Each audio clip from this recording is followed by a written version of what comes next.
康好生活是观众朋友健康生活的好朋友。大家好，我是大家健康好朋友。你看，讲到健康哦，这个在台湾哦，有几个东西哦是台湾之光，这个炸鸡排跟珍珠奶茶哦，基本上是一条龙的服务哦。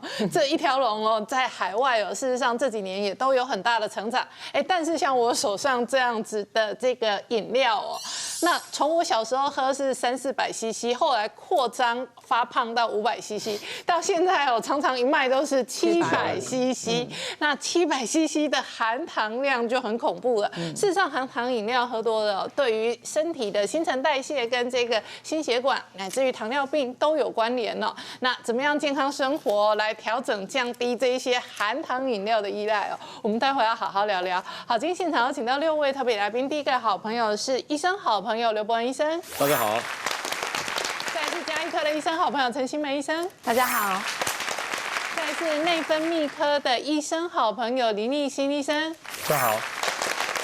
再来是眼科医生好朋友林一如医生，大家好。再来是料理好朋友阿芳老师，大家好。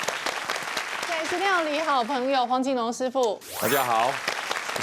好，先问一下刘医师哦，台湾其实哦，这个珍奶炸鸡一条龙的产业链哦，是这个台湾很重大的产业链，而且有一些卖到这个海外哦，事实上也非常热卖。是。然后在海外有很多华侨或留学生哦，平常时候都没在稀罕的，但是哦，很多时候在异地喝到珍珠奶茶，都觉得特别感动到要痛哭流涕的。是。现在日本人也很疯珍珠，非常。日本人的风法是莫名其妙。连拉面都可以加珍珠，可是台湾的这种饮料哦，好喝是好喝，但是它是健康的大地雷。没错了，像林湾这样讲，我上次去日本旅游的时候，我们到东京一个地方巷子去看，我们远远看到有个地方排队人龙，我说，这奇怪，这是什么东西？我没 Google， 没有 Google 到，结果去就是卖台湾珍珠奶茶，你知道吗？排队，然后我说，天哪，怎么这么红到这个程度哈？我再跟各位分析一下这个珍珠奶茶里面含糖量之前，我先讲个案例哈。其实因为我们现在台湾喜欢喝奶茶，甚至珍珠奶茶的这个朋友越来越多。有一个女生是这样，她大概30岁，结婚大概2年哈。问题是她在结婚之后，她就是这2年当中爆胖了哈，大概在8公斤呐。那比较麻烦是因为她生理期越来越不顺，而且常常生理期不来。还有她因为常常泌尿系统感染，泌尿系统感染来讲，我们一般医生会抗生素，可是她因为泌尿系统感染又反复发烧，她居然在外面感染科哈治疗大概在6个月，我真的觉得不可思议哈，就烧冷退，然后呢一段时间又烧。然后他来找我们的时候，我发现他整个饮食习惯是有问题的哈。我就问他说：“你们喝饮料？”他说：“有啊，可是我都是喝这个半糖啊，偶尔喝点微糖。”然后我说：“你喝什么？”就是林官手上拿这个哈，大概700多cc 的这种奶茶。那他每天都要喝1杯。然后我说：“你有没有喝水？”他说：“我不喜欢喝水。”我真的碰到这女人说，我真的投降了，你知道吗？我说你在泌尿系统感染，医生会跟你讲多喝水吗？可是我觉得这里面有水啊。我说 OK， 问题有水，里面糖更多嘛。这糖的量非常高。我说你要改变你的体质，你不能这样下去了，因为这种糖分下去的时候呢，它不是说单纯说提供热量，它会让我的免疫细胞功能会下降。各位，免疫细胞是干什么用的？我们抵抗细菌、病毒，甚至抗癌。所以长期吃糖的这些高糖的这些朋友来讲，你的白血球功能会降低25%，25% 意思什么东西？你本来有100% 战斗力，你呢只剩75% 战斗力，而且长期下去的话，免疫系统低下去就是反复感染。后来他听我的建议之后呢，就是多喝水，然后呢，我说那你就是尽量少糖，然后呢2-3天喝一点点。当然这个是我们这个跟大家有说全糖、少糖、半糖、微糖里面所含的糖的颗粒数，以各位看一下。像这个微糖来讲哈，大概就是说15颗，好，大概就是3颗的方糖，大概热量是60大卡。你等到全糖的时候呢，大概是50克的糖，大概就是10颗方糖，热量200大卡。但我跟你讲，不是这么简单。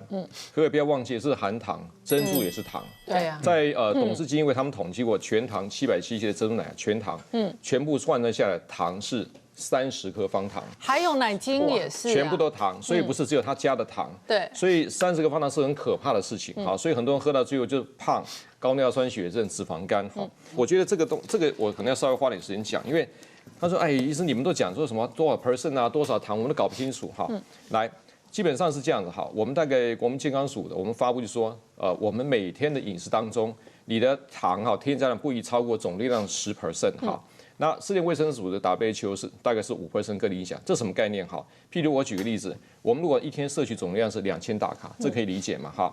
我们不要超过10%，你乘以10%，对不对？好，然后呢，因为每公克的糖是大概4大卡，所以再除以4，相当于多少？你一天的大概就50公克的糖，大概10颗方糖。就说你一天来讲哈，如果以10%来算，你不要超过10颗方糖。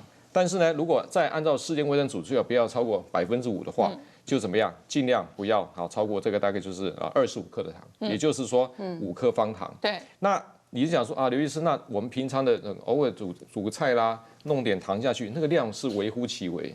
但是我们只要一杯饮料来讲，很容易爆表。好，对，那我觉得饮料跟甜点啦，非常容易，就甜点一定都含有一大堆糖，而且甜点的馅料也要加糖，非常多。所以很多时候，如果你是一个珍奶配一个甜点，你一定爆表的。对，所以我跟大家讲，就是说，其实我们在这个饮料店来讲，标榜的微糖和全糖里面含糖量是参考。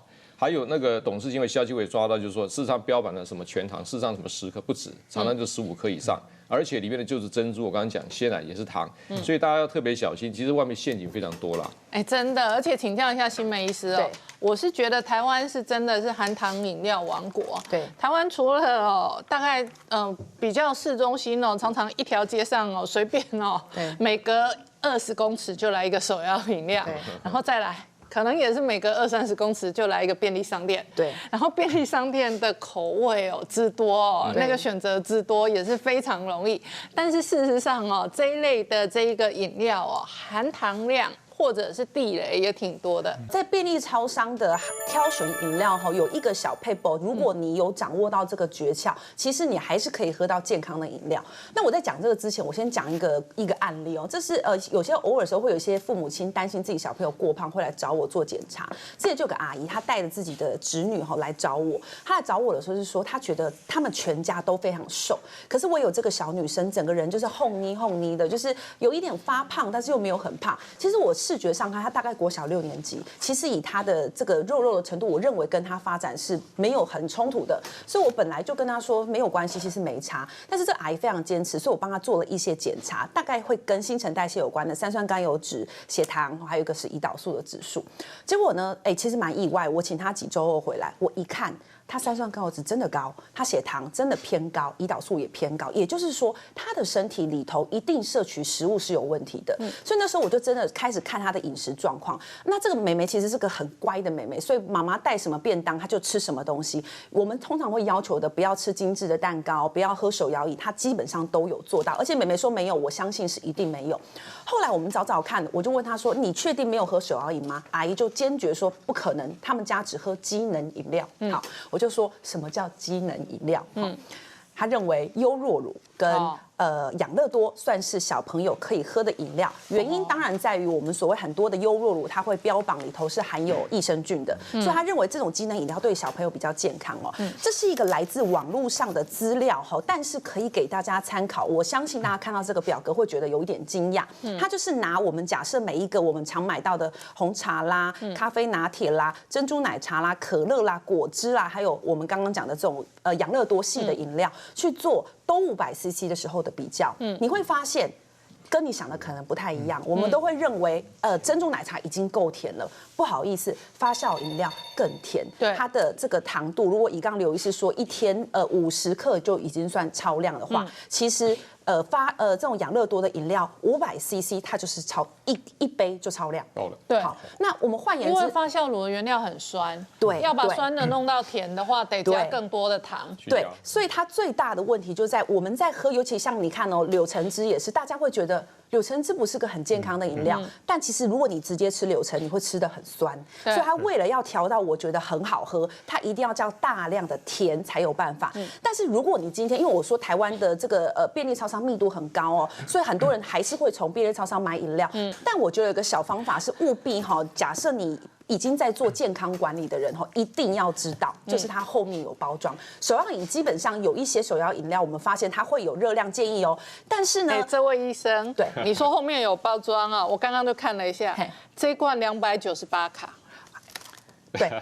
对，很夸张哎。对，没错没错。所以小孩一天的热量可能不需要到1000卡，他喝完这一罐，他可能一天热量超过一半，可是没什么足够的营养素。对，其实我们真正你看那个小朋友会有给一个便当，会给一个那个养乐多，其实都是小小一罐的，对，那样子的量我觉得算是 OK 的。但是像这种成人版的这个养乐多，很多小朋友觉得喝了酸酸甜甜的，妈妈也不反对，就一天早中晚都喝一罐，保证超标。但是其实我觉得这个有标示其实是可以让我们消费者被利用的。我都建议大家在看完这个去便利超商你要买饮料前，你就先看一下它的标志。我已经养成习惯，但是它有几个陷阱题。好，我们最常遇到的陷阱题在这里。好，非常多人呢，像刚刚那个上面应该都会写热量卡数。对。好，基本上我们看到卡数，像我之前有一次，我跟一个病人讲，他一头雾水，他确实看到红茶上面写卡数是17卡。他就觉得很好啊，一整杯500cc只有17卡，他就买回家了。可是不好意思哦，通常它标示的卡数是每100cc 的卡数。换言之，假设它100cc 是17卡，它是500cc 饮料，你要自动乘以5。对，好，所以呢，很多人他在看标示的时候只看到热量，没有看到这个2个关键。第一个是份数，有时候他会在上面写说这个总共含了几份。第二个就是它到底它的那个单位是什么。如果我们把这2个算进去的时候，其实你通常就会有一点概念，知道我这一杯是属于高含糖饮料还是低含糖饮料。那你在做挑选的时候，其实你就有个底了，就比较不容易被味觉给欺骗了。好，那接下来阿芳老师就要来分享一个健康好料理哦。老师今天天气冷了，要分享做锅。对，可是这个锅是南洋风味。是为什么？因为到了天冷了，我们国人吃火锅的机会很多。那我一直都觉得国人的火锅的汤底的概念都太狭隘了，就是被日风啊，或者是这些带着跑。那我觉得很多食物它都有它的味道，所以我今天呢有1碗椰子水。对。你可以用汤匙喝喝看，它是好喝的椰子水。火锅汤底。对，我就要当火锅汤底。真的假的？很甜，超甜。原型食物很甜，就是你不管从像我这个是昨天去那个水果店，请那个反正他都有放1楼，然后他就帮你砍好带回家，或者是你到超商不是也都摆着这个吗？再没有的话，你也有这个，你可以从冷冻柜有什么100% 的、几10% 的，你自己看到，然后要学会看标示，对，就是你可以自己很方便就好。你要把椰子水当高汤，对，是。就是清水，对我手上的高汤就直接，然后它很有椰子奶香。对，那你刚刚已经喝了1口，对不对？你已经喝到是很甜的，很甜。我就兑了它比它1倍半2倍的水，我是把它的糖分又压下去，但它全部都是原型食物。然后再来家里面妈妈做菜，你其实可以有很多的想法嘛，哈。那所以比如说椰子是比较凉的，那我们就放一点枣子，也是甜的。然后放一点的枸杞，对，再来再甜的，再来下一个甜的，那马蹄，真的很多甜的食物可以创造我们。你可以看到我今天都没有放1分糖，等会这一锅它煮出来，我就会希望它是很甜的，对。然后没有爆香的油脂，我们不是有椰子吗？如果挖开的时候你有功夫的话，你可以请老板帮你洞挖大一点，你可以拿汤匙挖，好，你可以挖。然后我这边今天我有挖了一点椰肉，我等会教大家。椰肉这样子吃啊？对，有这个是比较轻椰。如果像台湾的椰子，这颗7、8月的时候，每一颗挖都有椰肉，然后不是有大家在封那个椰子油嘛？对。那这个椰肉就是它最丰富椰油的，你闻闻看，很浓很香的。好，椰肉富含油脂，对。就说椰子油，那顾名思义，它是从椰子取来的油。对啊，然后把它磨。大的部位就是这个椰肉，对，就是植物油，对，然后它有天然的椰香，对，椰香，然后这样子我是不是也不用爆香？有没有？就是清水兑高汤，我的高汤椰子水，油脂就是椰子油，然后呢就可以轻松的。我今天放了鸡肉，老师，那你的腿肉不用事先我没有穿烫，对，因为是一个火锅的概念。所以就是汤水是滚的，你放进来，等会一滚之后，我们自己兑一点盐，把那个浮沫稍微捞掉，就很干净。因为鸡肉是很棒的白肉，我就直接放进来，这样子就好了。小朋友早餐喝300cc 的糖水，他在2个小时之后会发现他小朋友的生长激素会停止分泌，小朋友的一些专注力跟学习力量都会下降。台湾其实他们9万人口在洗肾，在他们医学会推论，大概有一半是跟糖尿病有关系。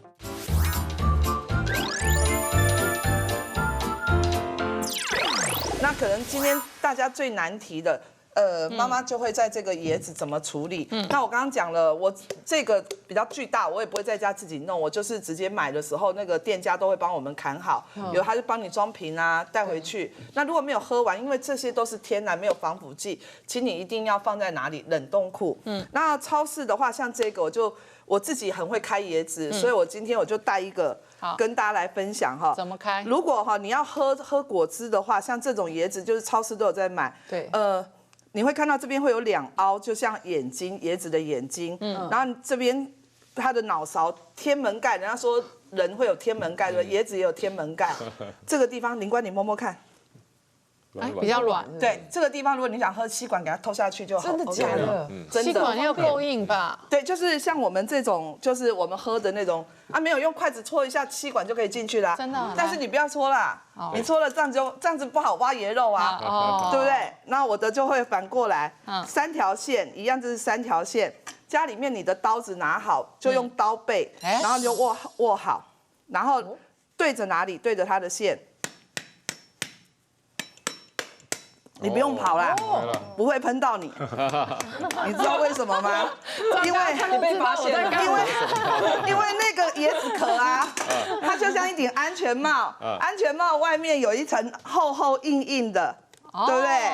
然后呢，它里面就跟安全帽一样是有海绵的，就是有我们的那个椰肉。所以难怪你取得出椰肉，好有趣。你看这一块就是椰肉本人。你要来喝椰子水，对，就是椰肉啊。然后你是不是拿下来？是不是椰肉本人？是我刚刚拿下来的那个椰肉。椰肉可以生吃吗？可以啊，是最天然的啊，很香，甜甜淡甜，好吃啊。所以说，大家反正你要从上面搓牙签，用吸管搓，或者是像这样子，然后等它滚了之后，我等一会儿呢，我们就来处理。在我家我都是这样啦，就是敲好了，然后就会附一只汤匙，旁边，然后就。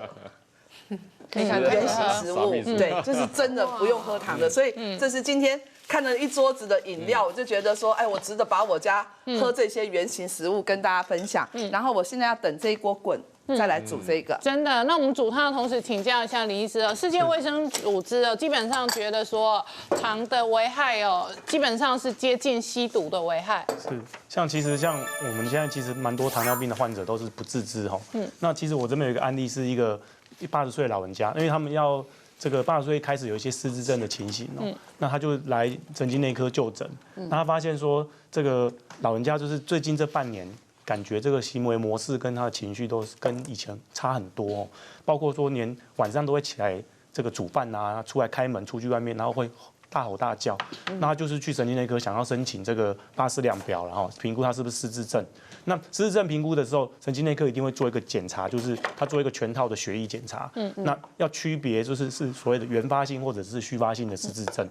那假如是原发性的失智症，那当然有一些药物可以健保会给付可以使用。那假如是续发性的失智症，就变成要要治疗所谓的原来的原因，去改善它续发性的问题。那所以我这个80岁的老人家就是从神经内科检查出来，他血糖300多啊。那以前都不晓得他有糖尿病的问题。那也是发现在这半年，因为他开始行为模式出的比较奇怪，他平常的要吃的3餐他都不吃，然后媳妇煮的他就是一直嫌，他自己都跑去外面买饮料喝啊，买果汁来喝。那出来转过来就发现他是一个新诊断的糖尿病患者。那他的 MMSE 是我们在做这个所谓的失智症患者哦，要看他有没有符合，正常满分是30分哦，失智症就是在25分以下，甚至20分以下。那他做出来分数就10几分而已。那开始我们在这半年内就开始给予药物治疗。那他在2个月之后，他的 MMSE 在总经评估之后，发现他的失智症功能都恢复了，所以证实他是一个所谓的续发性的失智症啊。其实糖尿病也不见得是对我们所谓大脑的部分有产生一些危害，就刚讲的这阿兹海默症的部分。那其实还有其他的哦，像最常见就是小朋友刚讲的喝那个珍珠奶茶或者喝养乐多哦，其实在国外有做研究发现，假设你小朋友早餐喝这个300cc 的糖水的，像说果汁也是，他在2个小时之后会发现他小朋友的生长激素会停止分泌，所以为什么会说小儿科医师都会建议说不要喝甜的饮料，理由是会跟小朋友长高有关系。那另外也长期有一些研究发现哦，对于所谓的负面情绪，小朋友的一些专注力跟学习力量都会下降。那当然不外乎喝糖多的人身体的发炎指数会高，我们当然对一些心血管疾病跟未来会有一些癌症，像肺癌或者是乳癌以及胰脏癌的部分都会增加。那还有再来就是骨质疏松的问题。这个糖尿病的患者本身也比这个没有糖尿病的患者会多骨质疏松的情形，所以基本上这是全身性的一个经验呐哈。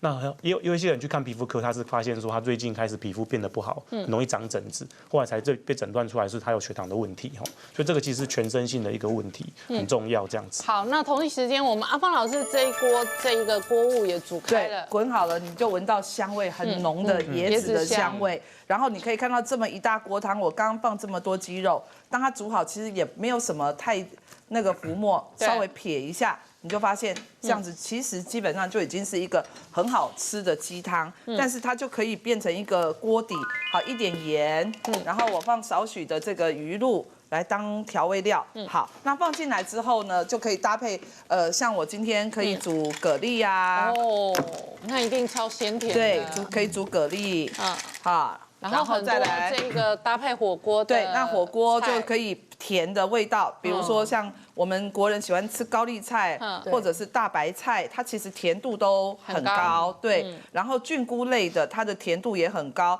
那我今天用的是这个杏鲍菇，那杏鲍菇我是直片切，平常我们都切角块。那吃火锅的时候，我还蛮建议妈妈，你这个杏鲍菇切薄片啊，你就放进来，它快烫，它就会有类似鲍鱼的口感对，而且它也熟得快，对，然后你可以多准备一点。那当然我个人的话，调味料就是你可以有一个哲学，就是多一点点的这些辛香料，比如葱啊、辣椒啊、蒜头啊，然后呢，我都会先做一个事情，我说在食物的糖、醋也可以带给我们甜，它虽然是酸，可是它会回感是甜的，所以有白醋，然后一点点的酱油，好。那这个酱就是清爽的。对，然后拌完之后呢，怎么沾？夹那些辛香料来配着食物吃，这样子你就会觉得味道是很鲜甜、很好吃的。那基本上火锅就可以上桌。好，那我们就来试吃哦。既然我们在椰子水就这样下去，然后它里面用了很多含有这些天然糖的一些蔬菜哈，或者说我们红枣之类的，然后呢又把蛤蜊下去，又加些海味，整个来讲那个鲜甜的味道真的很棒。那我们还讲它这个椰子油，椰子油里面有些中链脂肪酸，它里面的这个饱和度虽然高点，中链脂肪酸对我们这些代谢也不错，所以我觉得阿芳老这道料理真的很值得复制，我们可以试试看。那我们今天讲说这个含糖饮料喝太多是有问题，我们有个案例是这样，一个工程师哈，那他每天都1到2杯含糖饮料，他说他喝点水。可是知道他在2年的戒年当中，发现他的脂肪肝增加，而且他的这个血糖开始就出现问题，他尿酸值往上冲。然后呢，他这个我们叫糖化血红素哈，居然血红素现在高到6.2，医生跟他讲是糖尿病前期，他给吓到了哈。他在2年增加了8到9公斤，他就喝太多含糖饮料，最重要的是他的肾功能指数开始有变化。你要对一个不到30岁一个年轻人来讲哈，他本来我们讲有个叫做肾丝球过滤率，一般都90以上，他就会检查居然到60。各位60来讲是我们从第2期迈到第3期的关卡。然后我说你可能快到肾病第3期，他听着愣了一下。他马上在我面前 Google 就查半天啊，那我有救吗？我说当然有救啊，开始要改变饮食。各位，我们在台湾来讲哈，就按照这个健保资料库，在2018年哈，就是去年的时候，整年台湾的洗肾相关的支出518亿，非常高。然后我们台湾已经差不多9万人口在洗肾，是世界之光，这个是不光彩的光。那另外来讲，这其中洗肾的病人来讲，肾脏学科的他们医学会推论。大概有1半是跟糖尿病有关系的，然后甚至我认识一个肾脏科医师跟我讲说，如果我们台湾或世界上可以把糖尿病根除的话，肾脏科病人会少了1万以上。这代表什么意思？就是糖造成我们很多肾功能病变一个最大的元凶。酸的东西，我们为了去平衡它，其实有时候会偷偷加了一点糖。那我会建议这种血糖容易震荡的都吃原型食物。那我们会建议糖尿病患者其实可以喝的饮料主要还是以无糖的绿茶。那其实无糖绿茶的部分或红茶其实都有所谓的这个儿茶酚，它可以促进我们的新陈代谢。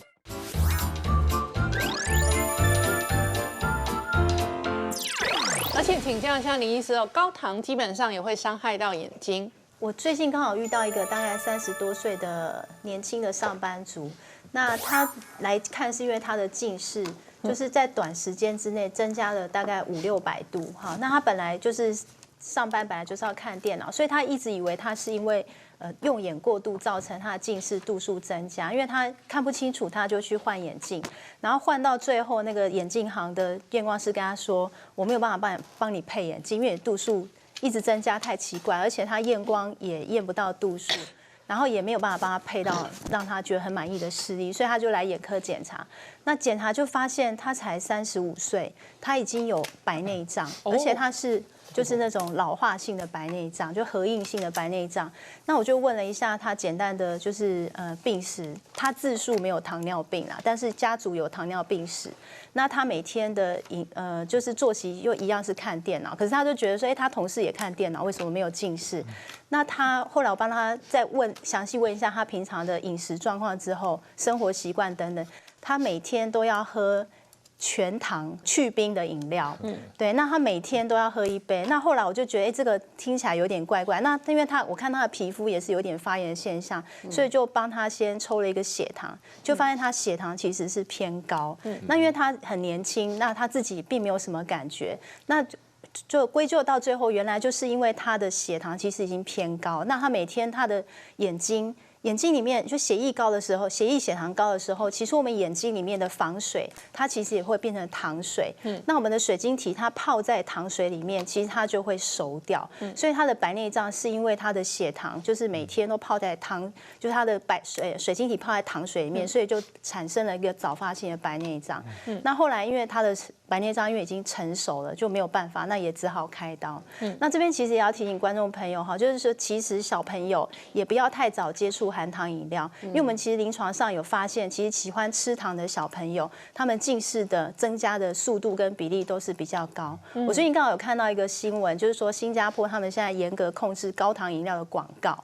对，我觉得这是非常好的哈，因为刚好我女儿学校现在也在讲说，学校要不要禁贩卖机这件事情。对，那我就觉得说，其实我们越早让孩子就是不要接触含糖饮料是一件好事。真的，那问一下新美医师哦，不只是喝手摇饮料，有些时候这个无限制的喝果汁也要小心。对，因为我们这边提到叫所谓的精制糖哈，所以很多人会认为，那我不是精制糖，是不是就没有问题哦？我之前有一个妈妈，这个妈妈她生出2个胖儿子，好，可是她跟她的先生其实都是属于年轻非常瘦的，她其实是要求想做一些肥胖相关的基因检查，因为她一直觉得这2个儿子的胖可能跟他们先天基因是不是有一些问题这样子？那其实很多的检查，比如说很多遗传的疾病，我会说对你可能必须要做基因才能确定。但是通常肥胖我不会先怪给基因，我们通常怪给行为。后来一问之下哈，这个故事其实就相当明显的答案哈。这个妈妈她是一个水果店的老板。他的水果店是那个区域非常有名的水果店，就是一个卖得很好，这个口碑很佳。但他口碑很佳是他自己有在花心思，他什么心思呢？今天这个水果来一定要是特别甜的。那如果今天卖不完或几天，他确定这个水果快要坏了，他绝对不让客人买回去。所以怎么样？就家里的人自己吃。但因为他们进的水果是相对比较贵的，所以那些水果都是他妈妈有时候会觉得舍不得，他就会把它给孩子吃或给先生吃，他偶尔吃一点点。那呢？因为还是太多了，所以他有些时候他会把它打成果汁给孩子喝。我就跟他说，问题就在这里。所以那时候其实蛮有趣的是，我请他帮他们2个小孩子戒，因为我们当时确定他一定这个肥胖跟新陈代谢有关系，我们有验一个指数。其实这个指数很多人不知道，它跟喝高糖或是吃高甜有关，叫做3酸甘油酯。很多人认为它有个油，所以一定是吃油有关，不止。如果你吃精致淀粉，在3酸甘油酯会直接上升。所以我请他们在3个月里头都不要喝喝任何的果汁。3个月三酸甘油酯其实就有非常明显的下降，所以妈妈就真的开始彻底的执行不喝果汁的计划。其实水果它是一个好的东西，因为它有很多的维生素，它的这个甜分很高，所以当你可以不想吃糖的时候，你可以用水果来取代。但问题来了，第一个，台湾其实这个亚热带地区，我们的这个水果发展是非常厉害的，所以甜度很高。再来。水果本身 GI 值其实是有差别。我建议大家很热爱吃水果的人，其实你不妨看一下这个表格。我们其实每一个这个淀粉类的食物，我们都会给它归了一个 GI 值。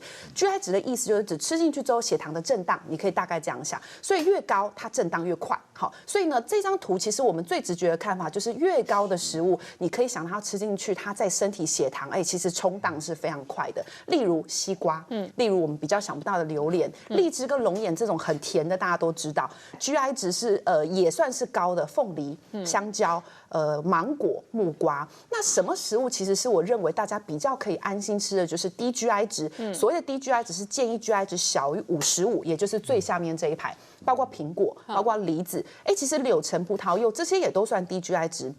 但是第二个问题就是，当我们这些食物在直接用啃的时候，我们会吃进很多的纤维。当你打成汁的时候，这些纤维因为就叫做渣了，所以你就会把它给沥掉。所以这时候你就只吃到 GI 值。换言之，假设我今天把新鲜水果打成汁，它的 GI 值要全部提升。所以呢，她其实这个妈妈她就说，我其实有时候打汁就是弄柳橙啊，弄一些比较不甜的水果打汁，但不好意思，这些水果当它变成汁之后，它的 GI 值就大幅度上升，所以很可以想象，他们两个这个胖儿子肥胖的主要原因就来自妈妈的一个很好的爱心啦。真的。那接下来我们龙师傅也要分享一个健康好料理。师傅今天要做的是涮酥麦片虾。对，没错。那今天我是用这个虾仁是新鲜的虾去把它去壳哈。那你们要稍微腌一下，因为要下去煎的话，这里面要放米酒1大匙的米酒，然后呢还有那个低筋面粉跟中筋面粉1大匙。然后最主要是盐巴，大概1小匙的盐巴就可以了。好，先把它拌均匀哈。那我这边先来做虾的部分哈，先来煎这个虾子。那准备的蔬菜一些原型食材的蔬菜，像有这个旁边的杏鲍菇，还有甜豆、红甜椒跟那个玉米粒哈，水煮玉米粒。对。那今天其实配菜除了刚刚看到的杏鲍菇啊，这个甜豆啊。青椒、玉米都很适合搭配，然后还有一个灵魂是涮酥。对，涮酥。那这个是麦片吗？那个麦片它是这个原味的一个麦片，因为麦片有分很多种。对。那像林官姐现在拿的，它就是比较属于在吃早餐的那种麦片，但是这个是无糖的。这是无糖的。对，要用这个无糖的早餐的那种麦片，根茎类的这些豆类啊，还有杏鲍菇都可以先放进去哈，然后有红甜椒哈放在一起。好，然后玉米可以稍等一下哈。那我这里火先开小一点点哈。那我现在要教大家来炒这个麦片。因为大家可能会想说，这个麦片这一道也是有稍微有一点这个南洋的一个风味在里面哈。那这个麦片的话，尽量不要用那个谷物的那种麦片，因为它那个还要去蒸过。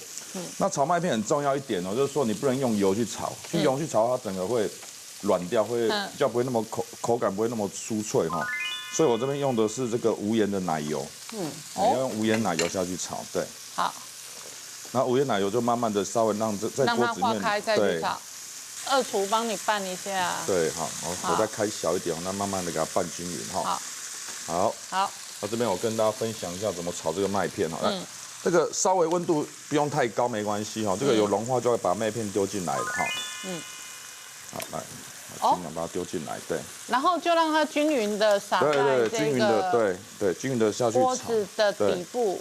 对，然后因为这个奶油它会粘附在麦片，然后麦片它待会冷却的时候就有一个会比较酥脆的口感，对。对，有没有闻到这个？应该你有闻到这个香气出来了哈。而且它会比较均匀嘛。你现在这样子感觉就是分批炒。这个要分批哈，不要一次全下，然后我们用眼睛稍微要看一下，对，闻到那个香气哈。对。所以这个就不会想说，大家可能会想说，这个麦片下去炒应该都软掉、糊掉，对不对？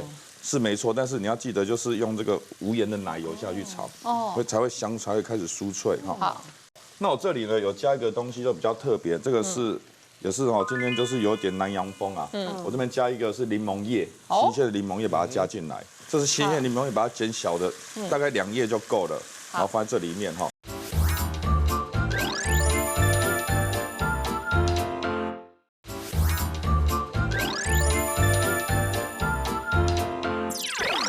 好哇，那这个味道实在很香了哈，很香。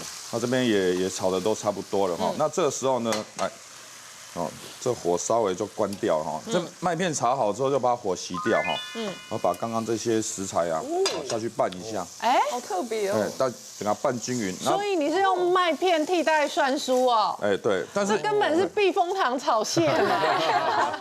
不是，对不对？镜头下很像避风塘炒蟹。很像避风塘哦，但是因为麦片它本身是香甜的哈，所以你要加点蒜酥进去。好。蒜酥的话带一点咸度在里面，现在更避风塘了，稍微拌一下就好。就是现在才转进来看本节目的观众，以为你在炒避风塘。对，然后我会再带点这个玉米粒啊，这个带一点它的玉米粒是熟的，所以最后再加上去。所以这道菜也是很快。好，这样就差不多完成了。好，那我们就来试吃哦。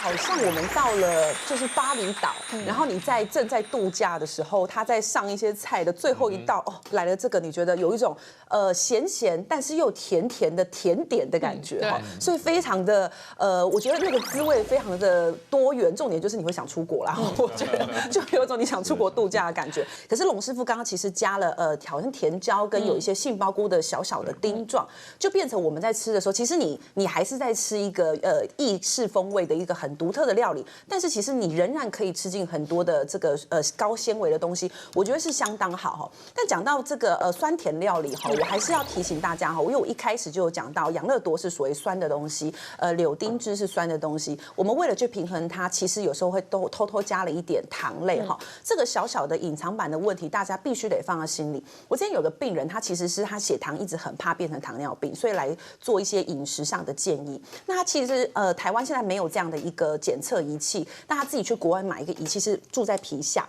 那他就可以24小时看我今天吃了什么，我血糖有怎么样的变化，可以这样子去看。所以他其实一直都很掌握着他的血糖。在一开始的前初期的时候，他是成就感特别好，因为他的血糖是非常的稳定。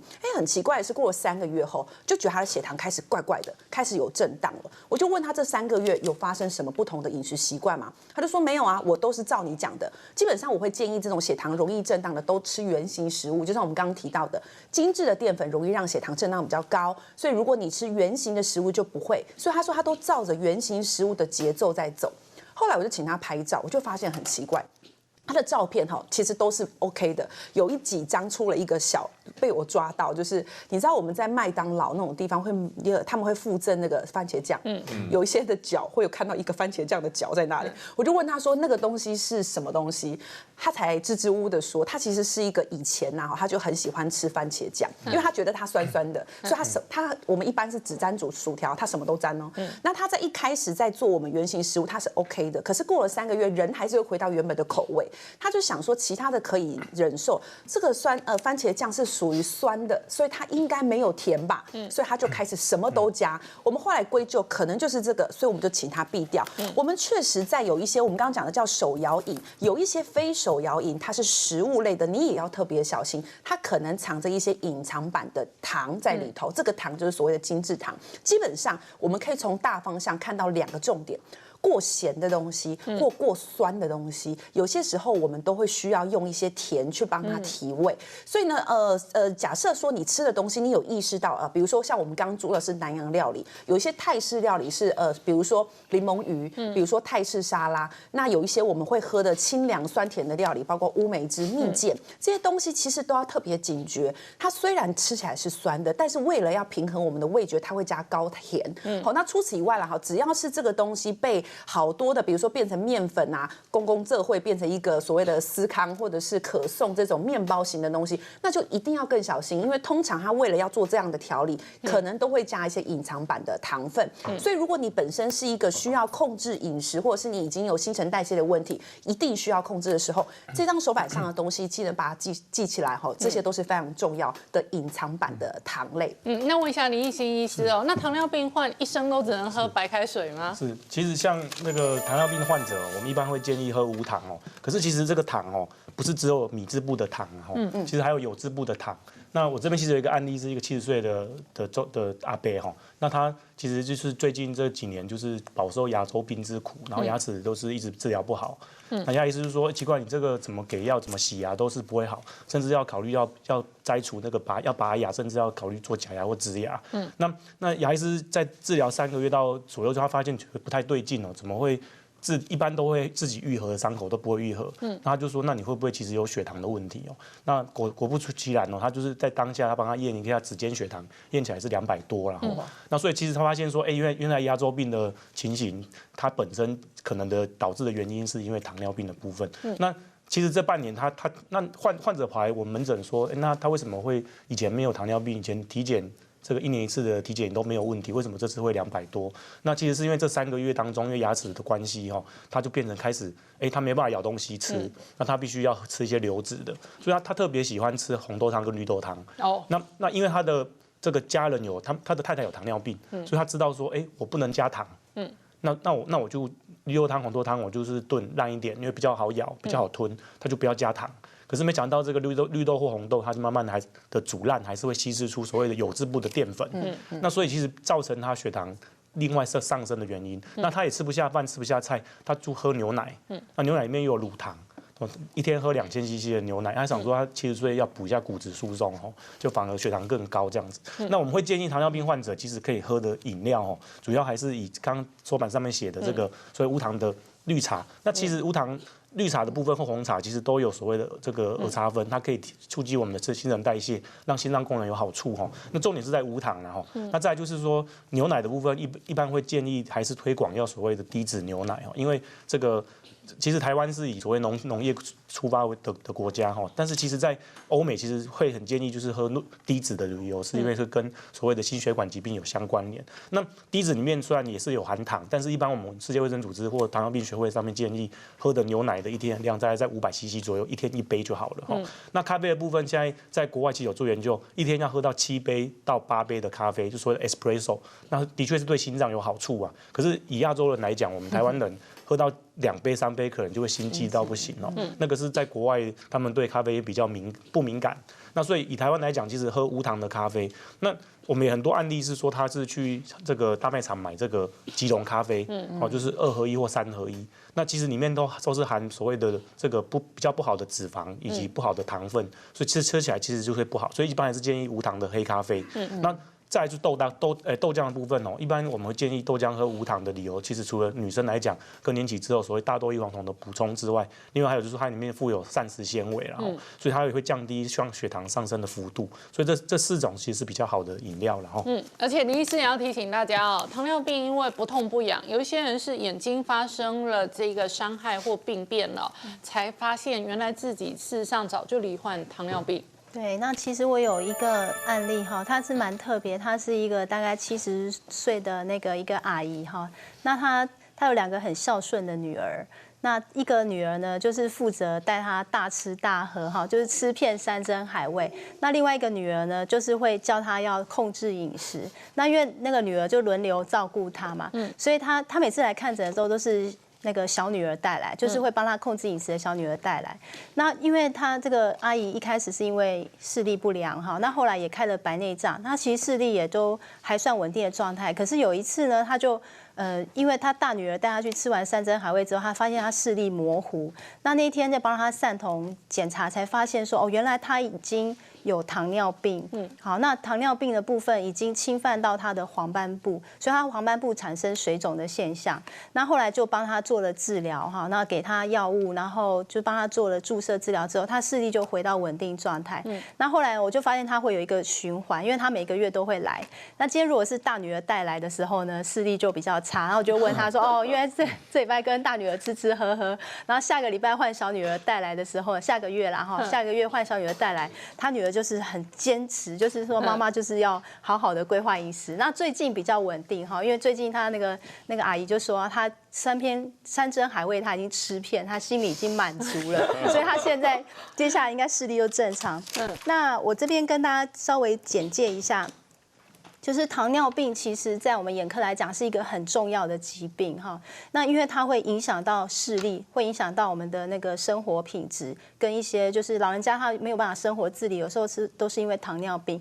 那正常的视网膜，它的血管都是干干净净。那可以看到中间这个，它在边边的血管其实已经出现一些微小的微血管病变，但是到这一期的时候，病人其实大部分都还是没有感觉的哈，因为它旁边已经有微血管，那每一个微血管它都像一个小地雷一样，它随时那微血管都有可能会爆炸。那如果到第3期，可以看到它已经产生那个出血的现象，这样有大片的血块，所以有时候它会突然间、瞬间，早上起床就整个黑掉都看不见。所以糖尿病其实是一个很可怕的视力的无形的杀手。好，谢谢林医师的分享，也谢谢我们这么多好朋友的分享。我们今天分享的健康好料理的食谱跟做法，也都会 po 在年代Much牌健康好生活的脸书，还有 LINE 的官方账号的首页。同时，我们影片也会上传 YouTube 的官方频道，欢迎观众朋友扫描 QR code 直接按订阅。那健康好生活，我们下次同一时间准时再见，谢谢，拜。